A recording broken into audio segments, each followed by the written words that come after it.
Hey guys, welcome to Cosmic Solutions, Dr. Priyanka's Biology.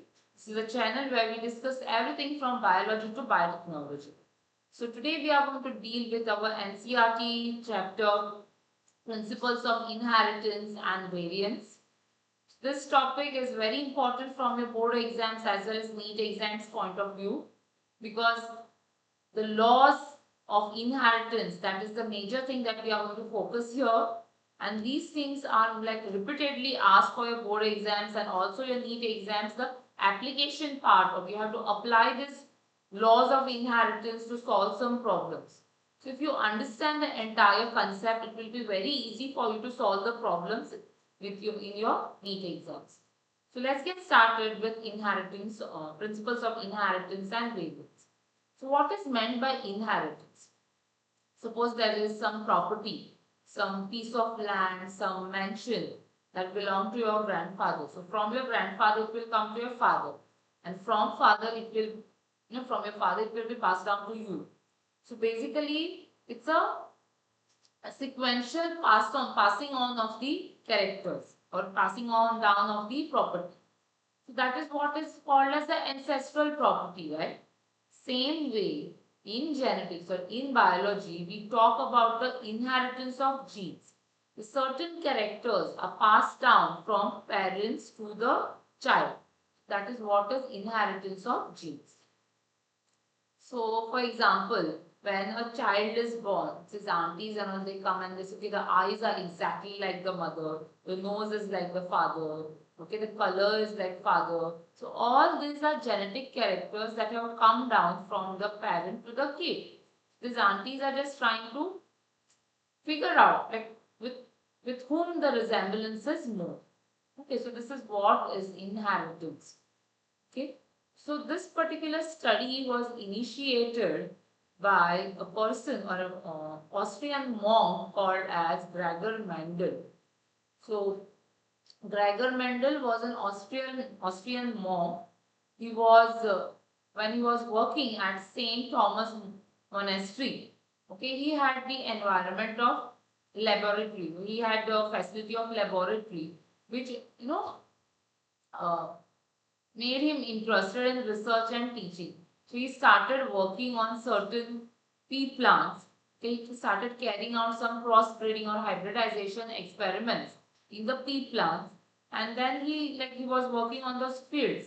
He started noticing the characters in these plants, okay, how this variation is occurring. So in this way he started working on all these characters, and together he put forward certain laws which are today called as law of segregation and law of independent assortment.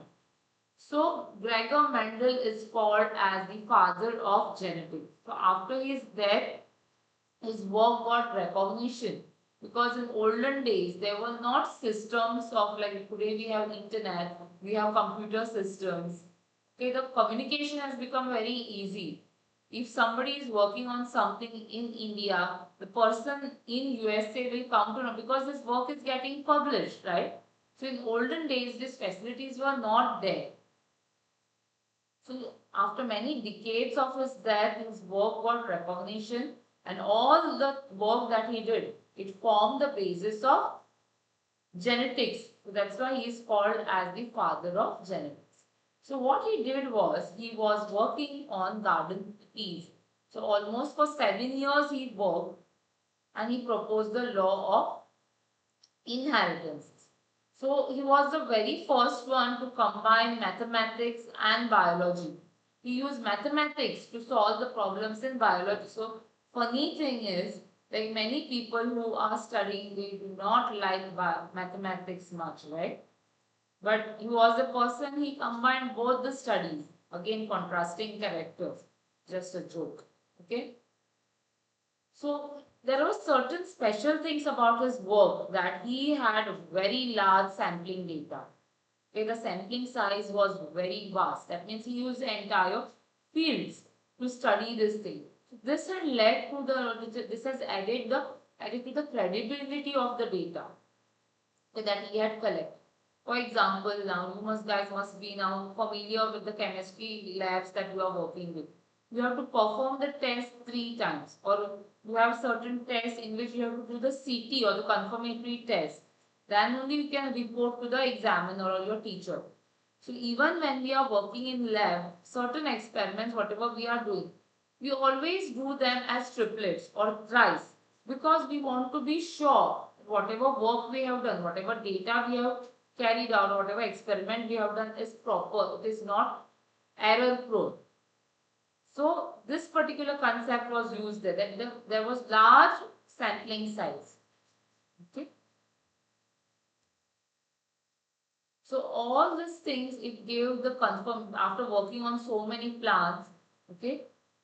This all these things he saw certain similar results which led to the penning down of the laws of inheritance. So let's get started with Mendel's law of inheritance. So here he studied the opposite traits. Okay, he worked on different opposite characters. For example, tall and dwarf plants. So, or whether the seed is constricted or full. Okay, such contrasting characters were studied. So because of this, it helped him to put down the rules, okay, which govern the inheritance, which further helped the scientists to work further and establish proper laws. So what did Mendel do? He carried out artificial pollination or cross-pollination. Okay, usually plants do self-pollination, but because he wanted to study the contrasting characters, so what he did was he started doing the cross-pollination or artificially he was pollinating. So he had selected 14 true breeding pea plants. Okay, so we shall see what is true breeding later. So he used this 14 different plants. So that means 14 meaning they had 7 pairs. Okay. So they had everything same except for one particular character. For example, when he was working on seeds, okay. So everything about the plant was the same, but the form of the seed, whether it was grey and round or wrinkled and white. Then next, the cotyledons, the color, yellow and green. The flower color, white and purple or violet. The pod, the shape of the pod and the color, that is full and constricted, yellow and green. Then stem, whether the pods are placed axially or on terminals. The size, whether the plant is tall or dwarf. So in this way, he had a full set of 14 true breeding plants. Okay, with that means the 7 pairs with contrasting characters. So what he did was, so what did Gregor Mendel do? He cut off the stamens. So if you see this plant over here, if you see this picture, the stamens, they are basically made up of the anther and the filament, indicating the male parts of the flower. So what he did was he removed this, or he cut off stamens from the purple plant, and second one was he had taken a white plant. So what he did was he took the sperm bearing pollens from the stamens of this white plant and he transferred them to the carpel or the female part, the stigma and style uh, of the female plant, sorry, of the violet plant. So after doing this, he entrapped this flower in a bag. Okay. So what he did was to allow any prevent any sort of cross pollination, as well as the removal of stamens was to prevent the self pollination. So after this, after successful pollination, the plant matured and it led to formation of matured pods. So the seeds from the pods, they were put in the soil and they were grown. So it was seen that all the plants produced the purple flowers. So he started noticing, okay, what I had done was I had taken 2 different plants, right? So that one was white, one was purple. So now when I had sowed the plants, sowed the seeds, how come everything turned out wrong? purple and not white? So these were some of the questions he tried to answer. So before we move on, let us try to understand or figure out two different terms, that is a genotype and a phenotype. So genotype refers to the sequence of DNA. So it is two alleles of organisms that have inherited a particular gene. So we have this genotypes could be of homozygous, recessive, homozygous, dominant and heterozygous. So when we are saying homozygous recessive, so it is indicated by the letters, that is the small pp. This is just an example. Homozygous dominant, that means both the characters, both the alleles, they will be dominant, that is capital P, capital P, and heterozygous, that is the two different. So we have a combination of capital P and small. So next is the phenotype. So what is meant by a phenotype?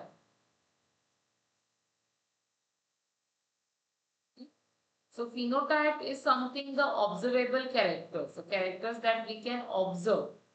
Okay. So that is what is your phenotype. So they normally result in expression of one or more genes. So phenotype, for example, we have the brown color hair, okay, the eye color. Okay, these are the some of the phenotypic characters.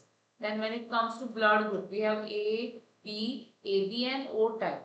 That is also a characteristic of a phenotype. So let us try to understand the Mendel's law of inheritance. So here let us try to understand certain terms, that is the dominant and recessive. Obviously we know dominant indicated by a capital T and recessive indicated by a small t. Okay. So now let's try to understand one term, that is the monohybrid cross. So here we are going to deal with only one type of gene. So a monohybrid cross is a genetic experiment involving two individuals with homozygous genotypes. Okay. And these individuals have completely dominant or completely recessive alleles for a single trait. Okay. So that is what is called as your monohybrid cross. So these crosses are normally used for study the inheritance of a single gene. If you see, we have taken a tall plant with a genotype TT, capital TT, and a dwarf plant with capital, small t. So what we have indicated in these rounds are the alleles. So when we carry out a cross between such a pair, so we will have, so here capital T is dominant. So phenotype will be like the T plant. So capital letter. So we have a capital T, small t. Okay, then again we have capital T, small t. Then again we have capital T, small t. Then again yet another time we have capital T, small t. Now here if you see, all are a combination of capital T and small t. That means the dominant character is going to show the phenotype.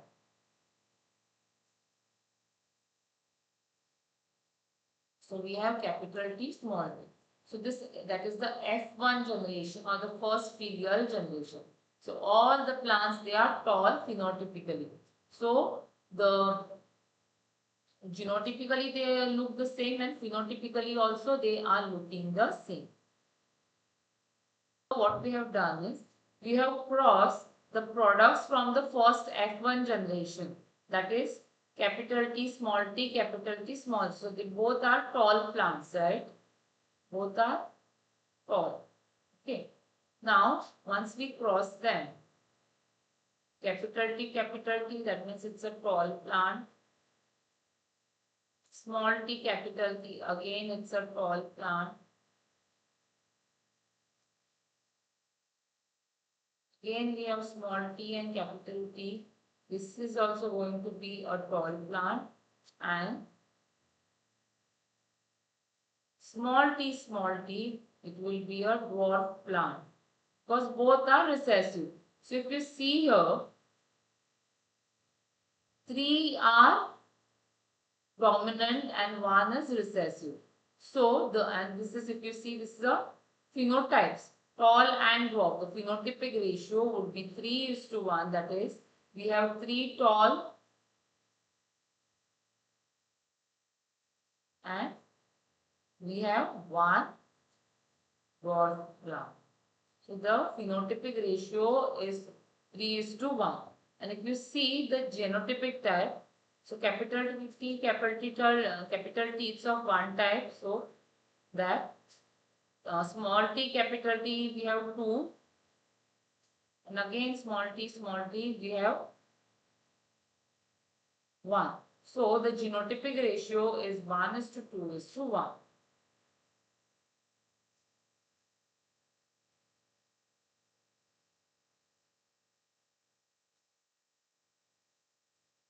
Okay. Alright.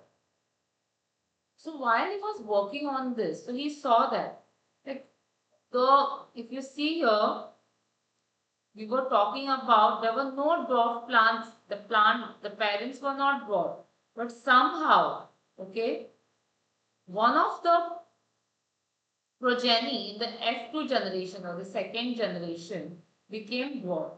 So there was something that got passed down, right? So this small t, which was there in the first generation, okay, that got passed down. So that means there was something that was getting passed down. So Gregor Mendel did not know the technical term. So he called it as factors. Okay. And the genes that code for a pair of contrasting traits, they are called as alleles.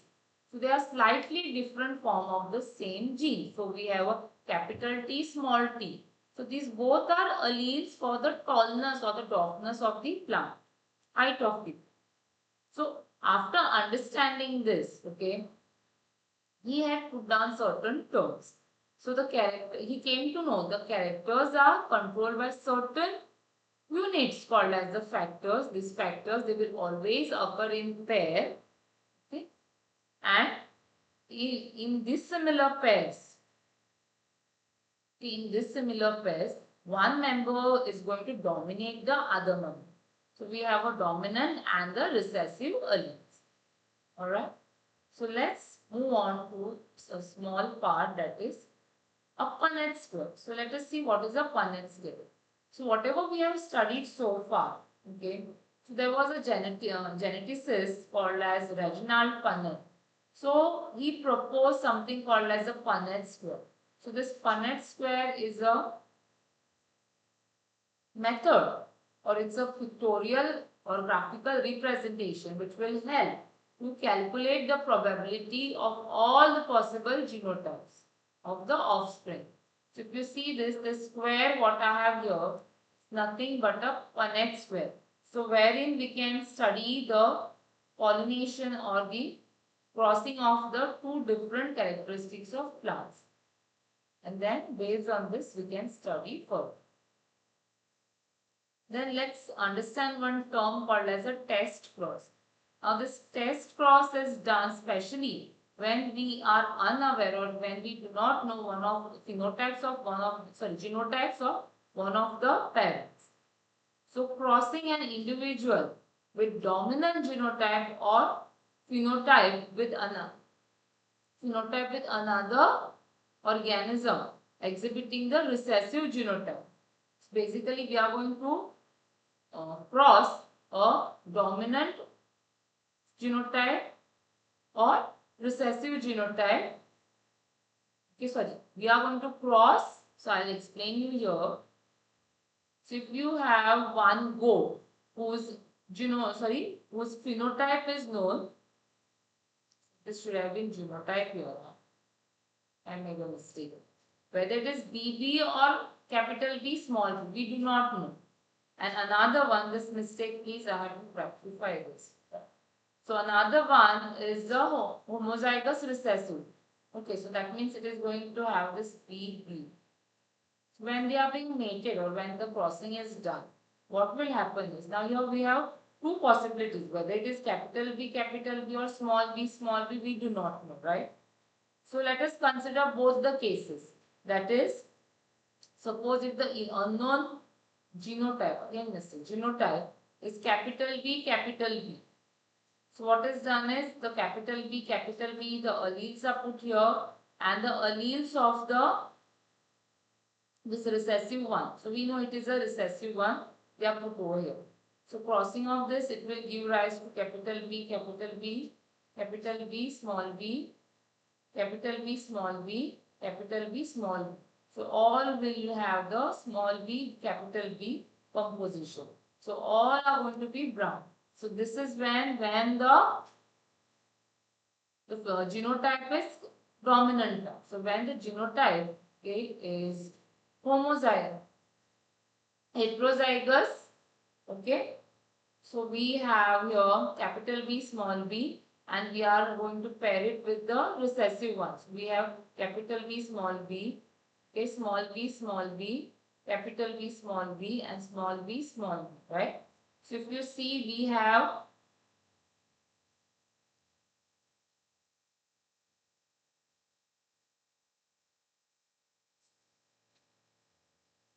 here we have two two capital B small b, two capital B small b, and two small b small b. That means two will be brown and two will be white. So that means the ratio will be 1:1. So that is the difference between the test cross of the dominant types and the recessive types. So this you have to keep in mind.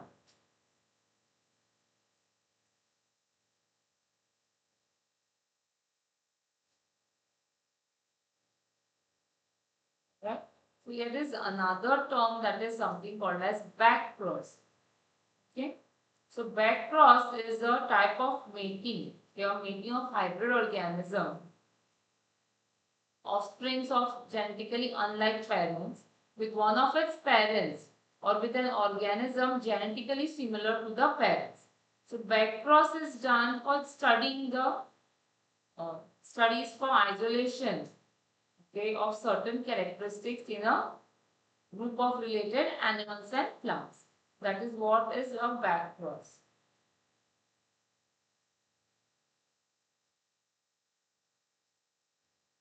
So now let's come to the last part for today's session, that is the law of segregation. So the term segregation meaning to separate out. Okay. So law of segregation, what does it state? Okay, let us try to understand. This law, when we talk about the law of segregation, okay, so here it says that, okay, the two pair of alleles, they are going to separate or segregate at the time of gamete formation or meiosis, okay, and such that only one allele is present in each of the gametes. So this is what we have studied in our normal biology. So these homozygous plants are going to produce all gametes same, whereas the heterozygous, they are going to produce the two different kinds, okay, which will have the equal proportions. Now this law is based on certain concepts. That is, first thing is that a gene, they are going to exist in multiple forms. Second one, when gametes are produced by meiosis, the alleles pair separately, leaving a single allele in each of the plants. Fine. Then each organism is going to inherit two sets of alleles of a particular trait. Then next is two alleles of a pair, they are different. That is a heterozygous. And one allele is dominant than the other one. So that is, one is dominant and second one is a recessive one. So this is the first law, that is the law of segregation. So in coming session, we will be discussing about yet another topic, that is the incomplete dominance. So till then, keep studying and keep smiling, and don't forget to like our channel and subscribe. Thank you.